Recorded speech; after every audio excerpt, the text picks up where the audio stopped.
تو جی عروج پہ جا رہی ہے اس وقت. غریب لوگوں کی استطاعت ہے ہی نہیں, کوئی چیز غریب کی استطاعت میں نہیں رہی اس وقت. جو لوگ بھی آتے ہیں ہماری شاپ سے یہاں سے مایوس ہو کے جاتے ہیں. جب ہم ریٹ بتاتے ہیں کس چیز کا تو مایوس ہو کے یہاں پہ جاتے ہیں. تو جو ان لوگوں نے بجٹ پیش کیے, بجٹ میں مزید ان لوگوں نے مہنگائی کر دی ہے. تو مولانا صاحب اس چیز پہ ماشاء اللہ خاموش بیٹھے ہوئے ہیں, کوئی احتجاج نہیں ہے, کوئی کچھ بھی نہیں ہے. تو میں گورنمنٹ سے اپیل کرتا ہوں کہ خدا را کم سے کم ان غریبوں کا کچھ خیال کریں, بہت مایوس ہو چکے ہیں. اور اسی طرح جس طرح لوڈ شیڈنگ کے حوالے سے بات کی جاتی ہے تو میں اکثر دیکھتا ہوں یہاں دوست ہیں ہمارے جو پیادل چلتے ہیں, ہاتھ میں چلتے ہیں, موبائلوں کی چارجنگ تک نہیں ہے موبائلوں میں. تو خدا را ان پہ رحم کریں, ان کو جو ہے تو جینے کا حق دیں, ان کو جینے کا حق نہ چھینیں. فلم انڈسٹری میں اس کے سامان پر یا فلم کے جتنے بھی ساز و سامان ہیں اس پر بالکل چھوٹ دیتی ہے, فری ٹیکس کر دیا. تو اس حوالے سے کیا کہیں گے کہ مولانا ان کے اتحادی ہیں اور وہ کچھ نہیں کر رہے, کچھ آواز بھی نہیں اٹھے گی, اس حوالے سے کیا کہیں گے؟ دیکھیں جی جس طرح الحمدللہ ہم مسلمان ہیں اور یہ مسلمانوں کا ملک ہے, یہ کلمے کی بنیاد پہ بنا.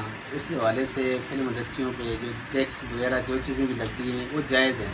انہیں ختم کر کے یہ چیزیں یہ بہت بڑا اسلام کو بھی نقصان کیا ہے اور ملک پاکستان کو بھی نقصان کیے. اور اس حوالے سے عام چیزوں کے ریٹ بڑھا دیے ہیں. فلم انڈسٹری ہوگی یا اس سے ریلیٹڈ جتنے میوزک کے جتنے بھی آلات وغیرہ ہیں, اس پہ مولانا صاحب اگر خاموشی اختیار کرتے ہیں تو میں یہ کہتا ہوں کہ یہ اسلام کے ساتھ ایک بہت بڑی زیادتی ہے. تو کیا آپ کو 2000 سے فائدے ہوئے؟ خیر میں نے زمین کا 2000 نہیں لیا, لیکن 2000 سے کیا ہو سکتا ہے, کوئی کچھ بھی نہیں کر سکتا. اس سے پہلے جو حکومت تھی عمران خان کی, وہ میرے خیال میں 12000 دے رہے تھے. تو کچھ سرکل کچھ لوگوں کا چل رہا تھا, وہ الحمدللہ کہہ رہے تھے کہ ہمیں کچھ, لیکن 2000 یہ ایک جسٹ مذاق ہو سکتا ہے, باقی اس میں کچھ حقیقت نہیں. اچھا, یہ اگر مہنگائی کو دیکھا جائے تو اس کیا کہیں گے, یہ پی ٹی آئی کی وجہ سے ہوئی ہے یا نون لیگ کی وجہ سے؟ وہ تو پی ٹی آئی کو ملزم ٹھہرا رہے ہیں کہ ان کی وجہ سے یہ مہنگائی ہے.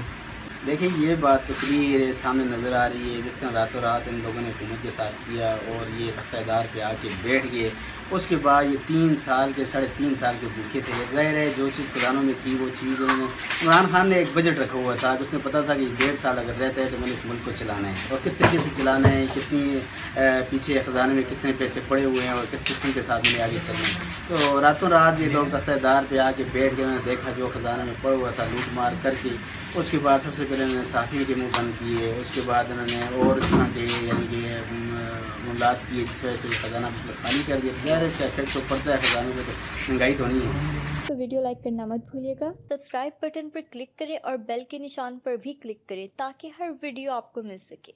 اپنا خیال رکھیے گا. اللہ حافظ.